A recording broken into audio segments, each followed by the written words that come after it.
verificar se já entrou no ar.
Tem 10 pessoas no live.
Boa tarde, início de noite.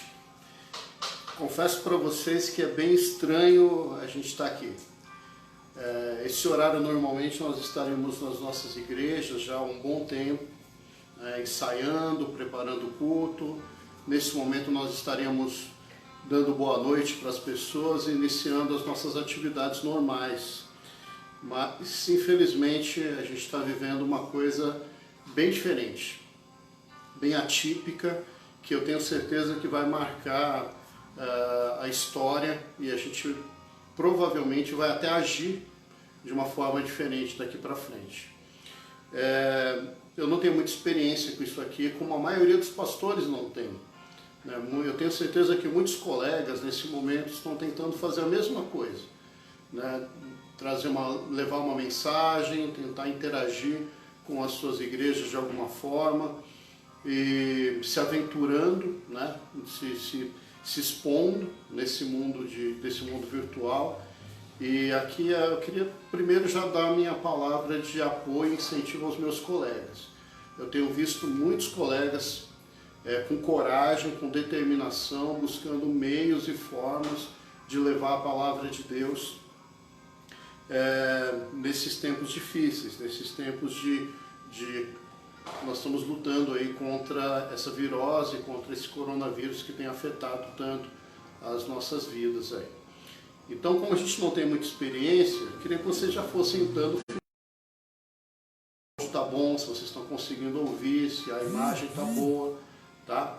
Para a gente ir interagindo da melhor maneira possível, tá bom? A Tiane está ali, está me ajudando, vai interagir com vocês, vai respondendo algumas coisas. E já me diga, por favor, se estão me ouvindo bem, isso é importante. Tá? A imagem é importante, mas o áudio é importante também. Diga aí se vocês estão conseguindo me ouvir, tá bem? Então, assim, primeiramente eu queria dar uma palavra para os irmãos da nossa igreja. Nós somos uma igreja batista, então a igreja batista ela tem um governo congregacional, ou seja, nós ouvimos, né, e levamos em conta a opinião de todas as pessoas da igreja para tomar uma decisão. E durante toda essa semana nós conversamos bastante sobre suspender ou não as atividades da igreja. Essa conversa já vem desde o final de semana passado. E nós sabíamos que se a situação piorasse, nós não teríamos escolha, nós teríamos que simplesmente acatar as decisões governamentais. Mas nós já víamos pensando nisso. E alguns irmãos ficaram bastante apreensivos com essa situação, porque é muito inusitado, né? Nós temos que parar as atividades presenciais da igreja. Então nós tivemos que suspender as nossas atividades sociais. Nós temos um projeto chamado Projeto Conviver, que funciona às terças-feiras, onde nós temos alunos ali de música, né? Violão, línguas, no caso espanhol, artesanato, capoeira, enfim, nós temos um serviço de assistência à comunidade totalmente gratuito e teve que ser suspenso. Nós temos outros cultos durante a semana que tiveram que ser suspensos. Aí nós pensamos nos PGMs, que são pequenos grupos nos lares, se mantinha ou se não mantinha esses cultos. E nós chegamos à conclusão que deveria também suspender. Porque mesmo que em um grupo menor, lá 6 pessoas, 8 pessoas, mas às vezes num espaço de 4 por 4 metros, 5 por 5 metros, não era minimamente racional e sensato nós tomarmos uma decisão de continuar com os PGMs ou mesmo os cultos nos lares. Alguns ainda ocorreram com um grupo bem menor nesse momento de adaptação, mas acabamos suspendendo todas as atividades e com o objetivo de uma forma sábia, racional, humilde, entender que nós estamos passando por uma coisa que outros países não levaram a sério e sofreram as consequências por conta disso, e agora nós estamos passando por isso e temos que ter todos os cuidados possíveis. Então, meus amados, nós vamos aproveitar esse tempo aqui juntos. Eu não sei quantos minutos, né? A gente vai depender muito de como a gente vai interagindo. Aproveitar esse tempo aqui juntos para a gente conversar um pouco sobre a palavra de Deus, conversar um pouco sobre esse desafio que nós estamos vivendo. Eu tenho certeza que nós vamos saber passar por tudo isso. Eu quero falar desse momento. Se você perguntar para qualquer crente, principalmente os mais antigos, perguntar para ele o que é uma igreja, ele vai dizer a seguinte frase: a igreja somos nós. Essa consciência, ela vem de um fato muito simples, de que a igreja não é a parede, a igreja não é o prédio, a igreja não é o templo, a igreja não é o local de culto. A igreja é simplesmente as pessoas salvas e remidas pelo nome pelo sangue do Cordeiro, que foram salvas, que foram libertas e que aceitaram a Cristo, foram submissas a Deus e foram tementes a Deus, foram salvas por Deus no passado, são assim hoje e serão no futuro. E essa é a igreja verdadeira. Então a igreja verdadeira, ela está espalhada pela face da terra. Ela está cumprindo o teu propósito, independente se reunida num templo luxuoso, num salão alugado ou mesmo numa casa. A igreja, ela não está presa a paredes. A igreja somos nós, o organismo vivo de Cristo. E essa é a igreja que realmente vai para o céu. Não é uma placa escrito um nome qualquer, né? São aqueles verdadeiros. Então, essa realidade de nós termos que ficar nas nossas casas nos faz refletir sobre a igreja verdadeira de Cristo. Porque muitos que por conta do trabalho hoje estão em casa, estão achando que estão de férias.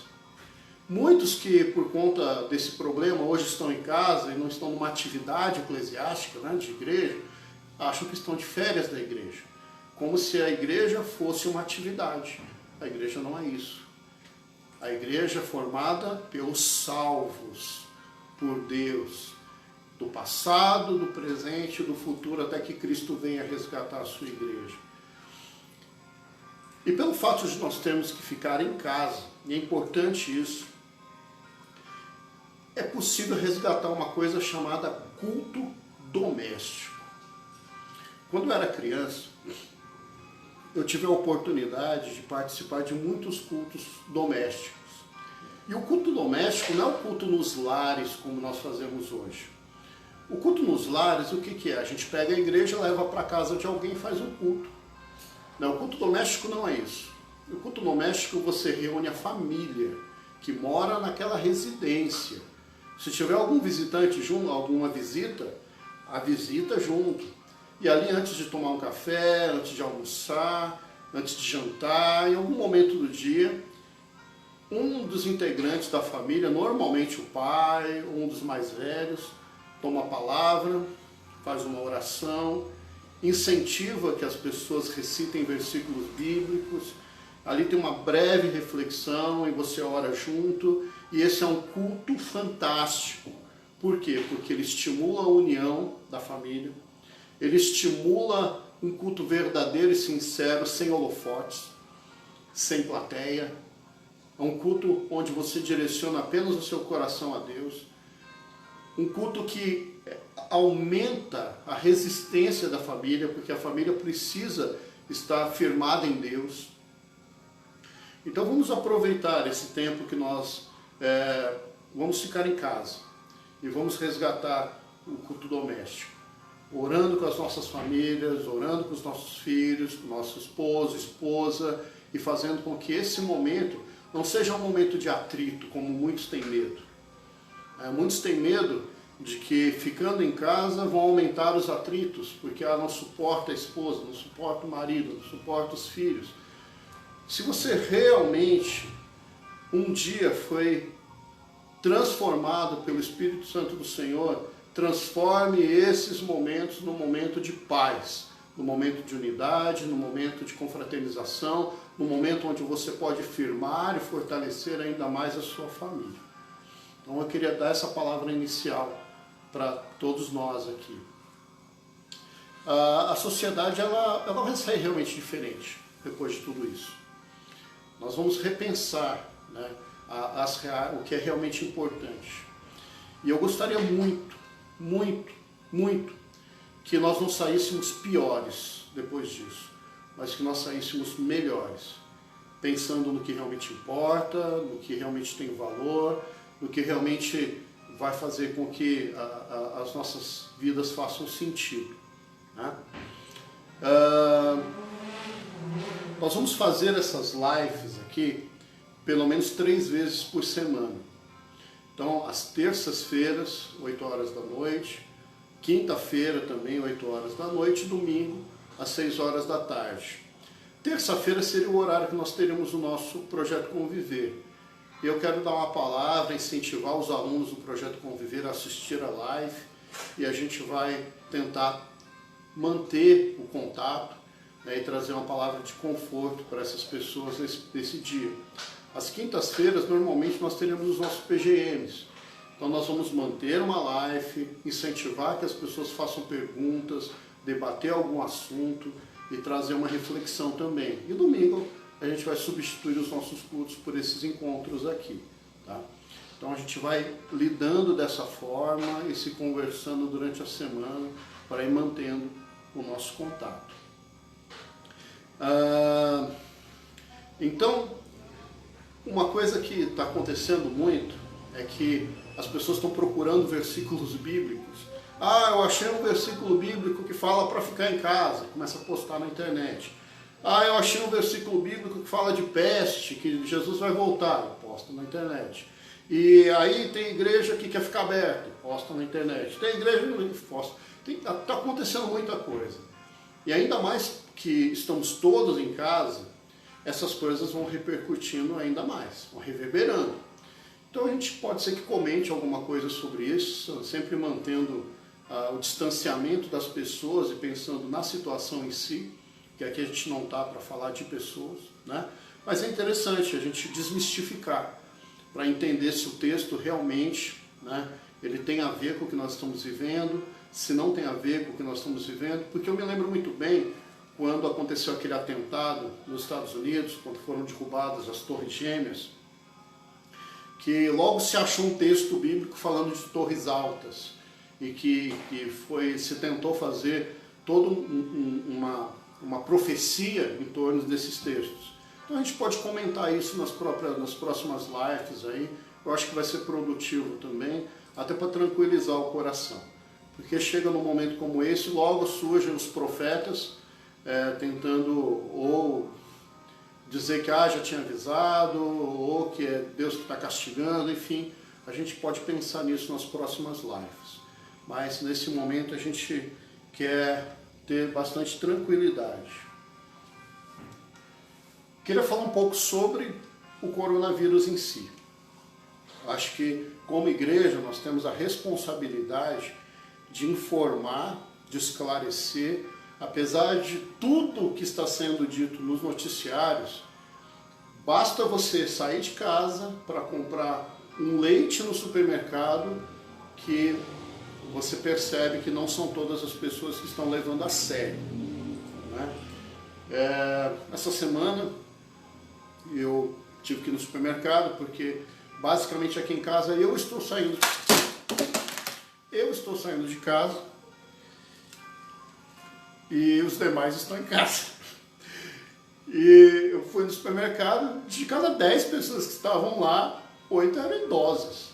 Os idosos deveriam estar em casa, não tinha que estar no supermercado, porque é o grupo de maior risco. Hoje também eu fui no supermercado e eu vi pessoas fazendo piada sobre a crise. E infelizmente isso não vai ajudar. Então eu queria falar um pouquinho sobre o coronavírus em si. Saberem dos sintomas, eu gostei dessa informação aqui da OMS, tá? Da Organização Mundial da Saúde. Eles pegaram 55 mil casos testados e comprovados por coronavírus para ver qual que é a incidência de sintomas. Uma coisa importante é que tem uma parcelazinha que vai ter o vírus e não vai ter sintoma nenhum. E isso é muito grave, porque se a pessoa ela não tem sintoma nenhum, ela não toma cuidado. Ela vai lá, cumprimenta outra pessoa, ela vai lá, abraça um idoso, ela vai tocando a vida dela normalmente E durante aqueles 15 dias, que é o tempo de incubamento do vírus, ela está contaminando outras pessoas, porque ela não tem sintomas. Então a gente precisa ter cuidado, né? Então vamos lá. 88% das pessoas com coronavírus têm febre alta. Então a febre alta, ela é um indicador muito forte de que a pessoa está com coronavírus. 88% dos casos confirmados tiveram febre alta. Tosse seca, 68%. Ou seja, a maioria tem febre e tem tosse seca. Fadiga, que é aquele cansaço sem explicação, quase 40%, 38% apresentam fadiga. Tosse com catarro, né, grosso, espesso, 33%. Então quase 70% tem tosse seca, mas uma parte tem tosse com catarro. Então percebe como mistura com as viroses que nós já conhecemos? Então a gente precisa estarmos atentos a isso. Agora, olha que complicado. Falta de ar, 19%. E são justamente esses 19% com falta de ar que são os casos mais graves, que acabam, às vezes, incidindo em internação, que lotam os hospitais e muitas vezes leva o nosso sistema hospitalar ao colapso. Colapso é importante isso, eu quero salientar. Colapso é o seguinte: você vai ter dinheiro, você vai ter plano de saúde, você vai ter direito a ser atendido e não vai ter lugar para te atender. Isso é colapso. É isso que nós temos que entender. Que não é uma doença que mata, mas é uma doença que contamina tantas pessoas ao mesmo tempo que você vai ter direito, vai ter dinheiro e não vai ser atendido. Isso é colapso. 15% tem dor vascular, as juntas. Isso aqui vai confundir bastante com outras doenças que nós temos no Brasil, como a dengue, por exemplo. 14% tem dor de cabeça e 11% tem arrepios. Então, esses são os sintomas do coronavírus.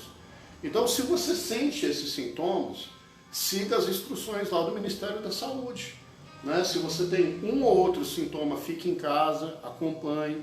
Agravou, vai primeiro no posto de saúde, evite de ir direto no pronto-socorro, porque indo no pronto-socorro você corre o risco de que, se você estiver com uma gripe comum, você pode se contaminar com o coronavírus com alguém que está lá no pronto-socorro. Então vá no posto de saúde primeiro. Tome atitudes racionais, mas principalmente fique em casa. Importante, gente. Quem mais morre são os nossos idosos. Quem mais morrem são os nossos idosos. Então, não faça simplesmente por você, faça em respeito a eles, tá?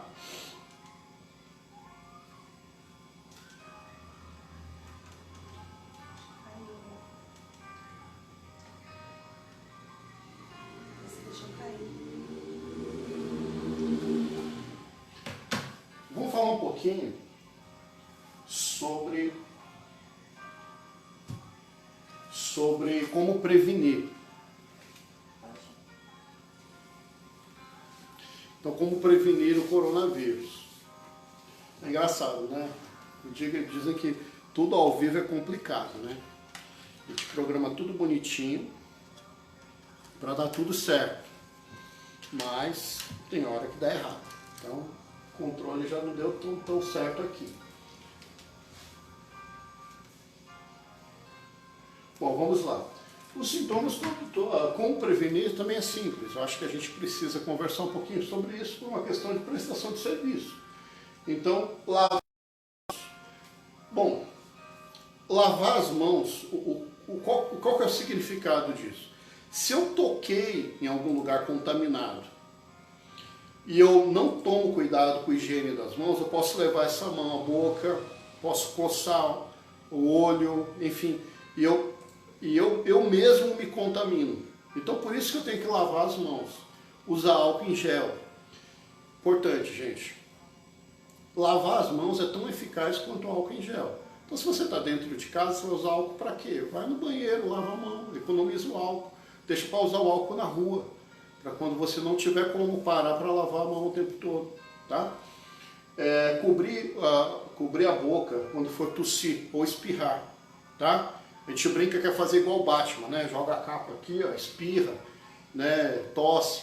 Por quê? Fazendo isso, se você estiver contaminado, você não espalha partículas no ar, correndo risco de contaminar outras pessoas. Tá? Então é super importante. Vai tossir, vai espirrar, cobre a boca, evita espalhar isso daí. Terminou de tossir, lava a mão, né? Tranquilo. Evitar aglomerações, né? Muita gente junto. É importante a gente evitar isso aí por motivos óbvios, né? Não vou entrar aqui nas polêmicas sobre isso, mas é importante a gente evitar isso. Manter os ambientes ventilados. Então, local fechado não é adequado, tá? E por fim, não compartilhar objetos por motivos óbvios, né? Se aquele objeto já está contaminado pela outra pessoa, você pode ser contaminado também, tá? Então, é isso que vai fazer com que a gente se previna e ajude a não desenvolver isso, não passar isso para outras pessoas. Legal? Que bom.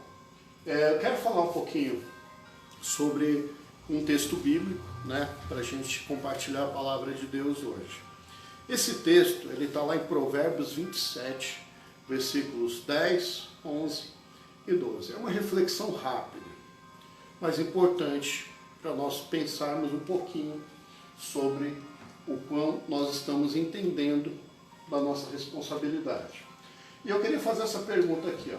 Por que fechar igrejas? Nós não temos fé? Porque é engraçado, né? Se você resolve fechar a igreja porque você entende que ali tem uma aglomeração de pessoas e você tem que ser racional, que ali é um ponto de contaminação, alguém pega e diz que você não tem fé, né?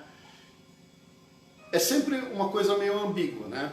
Então, ou você faz mostrando que, eu tenho fé, eu estou enfrentando as dificuldades, os leões, os gigantes da minha vida e aquela coisa toda.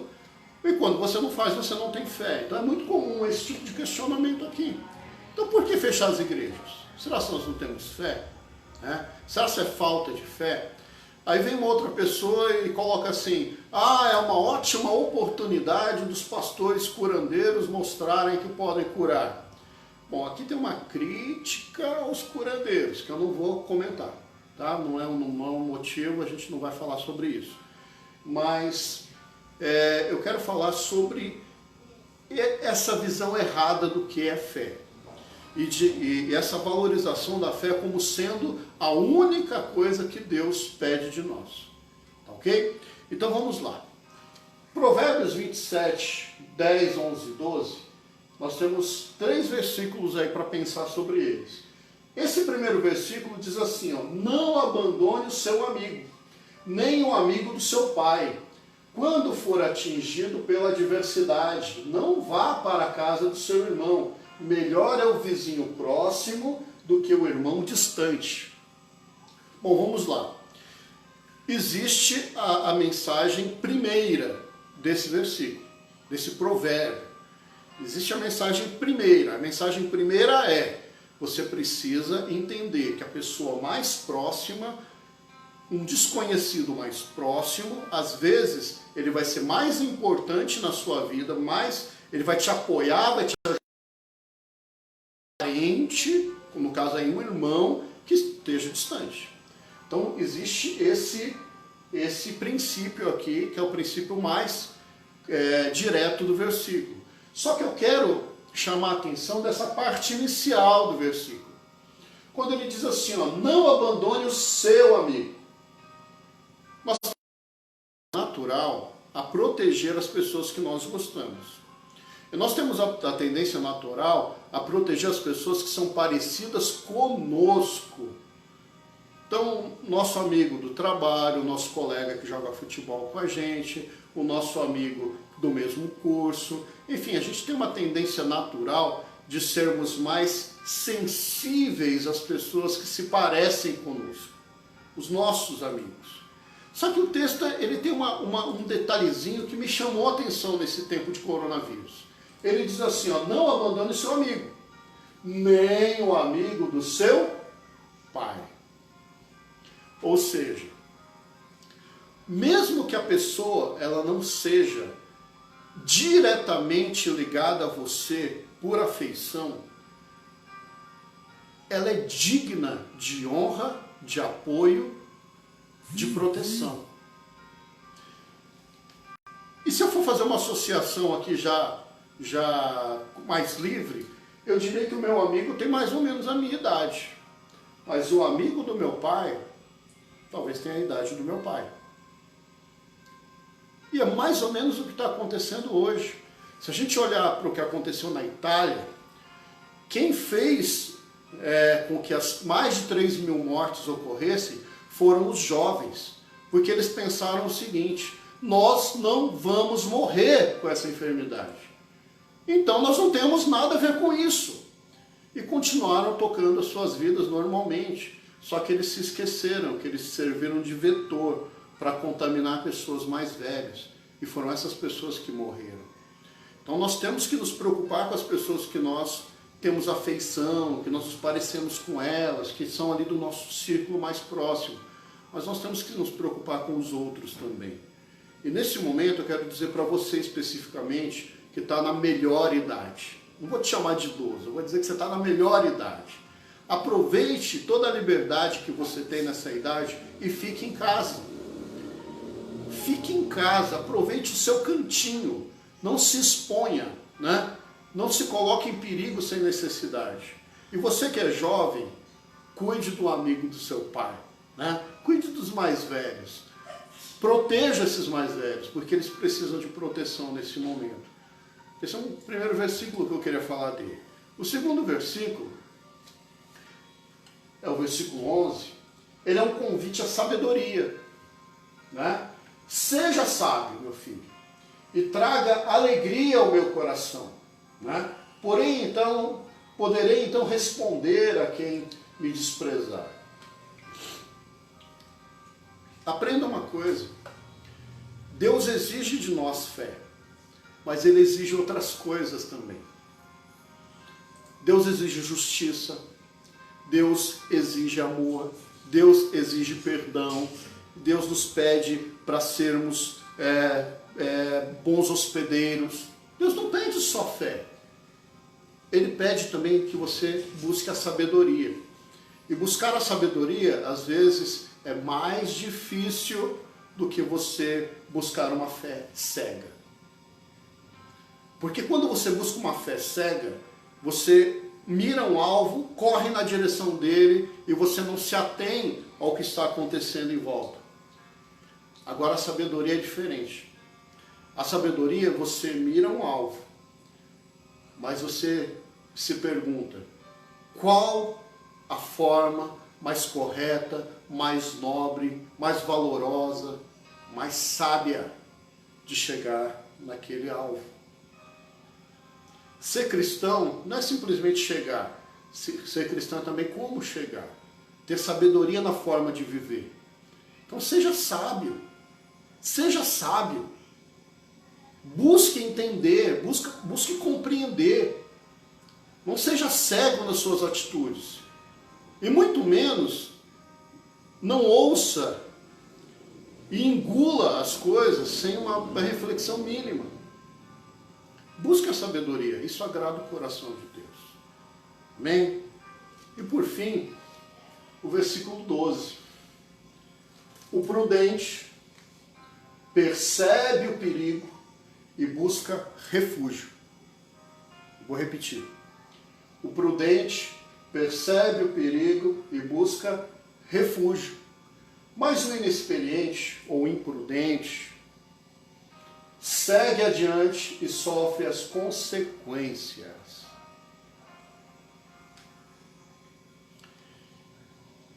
Quando José, lá no Egito, interpretou o sonho e descobriu que haveriam anos de seca, ele não se ajoelhou e orou pedindo chuva. Ele mandou construir celeiros. Por quê? Porque ele não tinha fé? Porque nem tudo se resolve com uma fé cega, que busca simplesmente sem olhar o que está acontecendo em volta. Muitas vezes é necessário ser prudente e, diante do perigo, buscarmos refúgio, buscarmos proteção. Então, esses dias que você estiver na sua casa, não entenda isso como um recuo, entenda isso como uma atitude de alguém que é sábio, prudente, de alguém que compreende que o perigo vai passar. E na hora que ele passar, você pode reconstruir tudo que você perdeu. Agora, se o perigo te pegar e você sofrer as consequências desse perigo, você não terá o que reconstruir. Muitos estão com medo de perder os seus empregos, muitos estão com medo de ficarem doentes. Precisamos entender que o Brasil é muito grande. O Brasil não é inteiro como é São Paulo, que você tem um tratamento de saúde público minimamente existente. Nós temos cidades no interior que não tem um único médico. Então tem muita gente preocupada. Eu queria dizer para você o seguinte: seja prudente.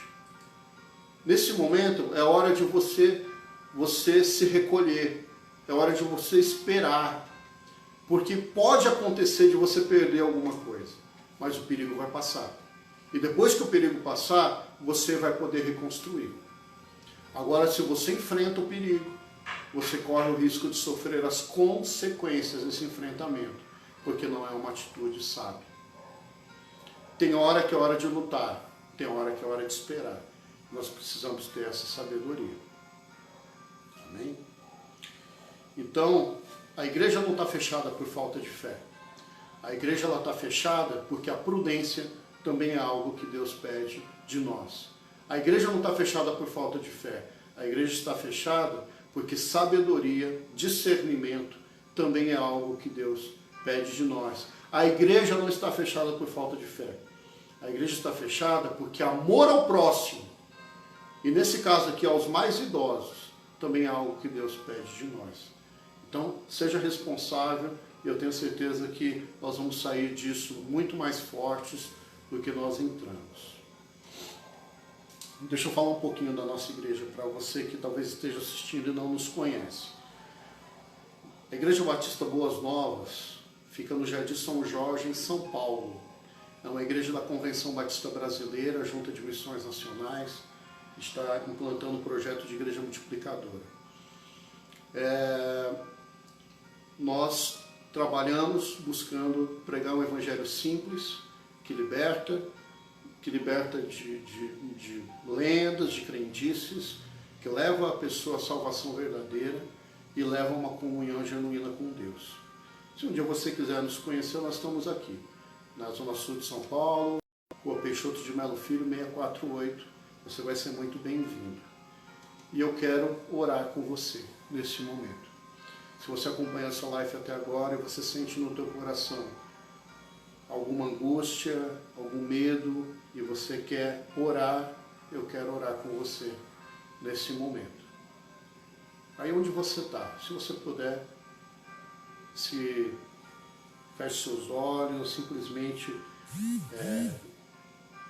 se desligue do que está à tua volta e nós vamos orar juntos. Santo Deus, em nome de Jesus, muitas pessoas estão com medo, muitas pessoas ainda estão agindo sem prudência nenhuma, achando que não tem perigo nenhum. Muitos estão já agoniados dentro de suas casas e o Senhor sabe da angústia dos nossos corações. Existem países inteiros chorando pelos seus mortos e nós não queremos viver isso aqui no nosso país, ó Pai. Então nós te pedimos, Senhor, a primeira coisa, conforta o coração daqueles que estão com medo. O medo, nesse momento, nós sabemos que é a coisa mais normal, mas conforta o coração daqueles que estão com medo. Traga a sua paz, traga a sua tranquilidade sobre eles.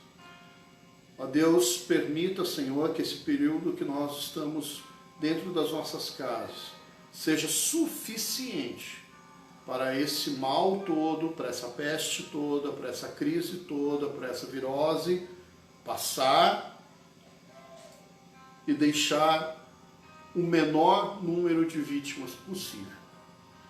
Abençoe as nossas igrejas na face da terra. Igrejas que hoje deveriam estar louvando, adorando, cultuando ao Senhor, estão nas suas casas.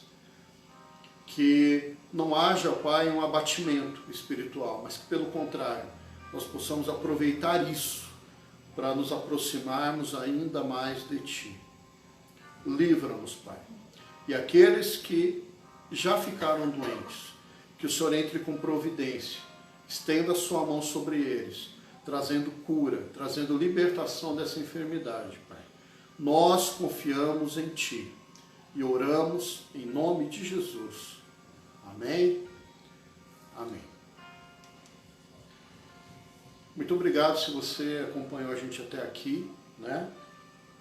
Tiene, nós tivemos as pessoas, tivemos. Que Deus te abençoe, que Deus te guarde. Eu espero que eu tenha conseguido passar alguma coisa de importante para você, para a sua vida, para a vida das pessoas que puderam assistir. A gente vai fazer a próxima live na terça-feira, 20 horas. Ser convidado para estar com a gente e que realmente Deus possa completar toda essa palavra, tudo isso que nós falamos no teu coração. Amém? Que Deus te abençoe, fique com Deus. Até a próxima live.